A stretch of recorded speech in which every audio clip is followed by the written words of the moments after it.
The latest iPhone goes on sale this week. As the reviews begin to land, here's a large handful of things you may not have seen.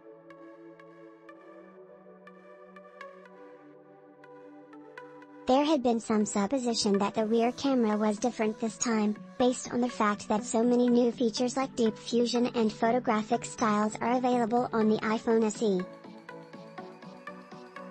Apple's view is that a camera system is made up of all its elements, from lens to sensor to processor to software.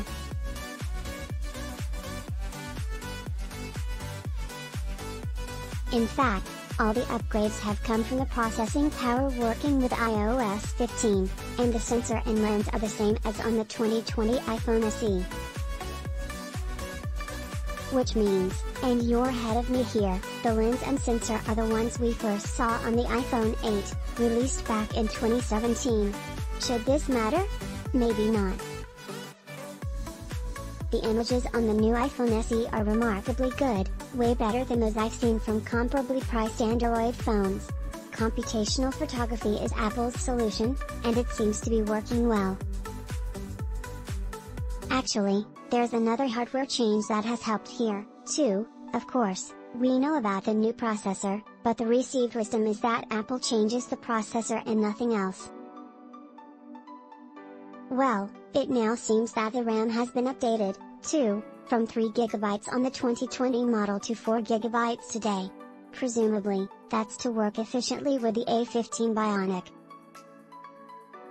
A 33% increase in RAM is nothing to be sniffed at, and while lots of Android phones have a lot more RAM, remember that Apple is fiendishly efficient in its memory management. There's another change to the hardware. One of the marquee updates this time around is the arrival of 5G. This is still something comparatively rare on mid-range phones, let's remember. And it puts the new SE ahead of the more expensive iPhone 11 in this regard. So, we know the antennae and related elements for 5G connectivity are all new. But putting 5G into a chassis and casing designed for 4G is something of an engineering achievement.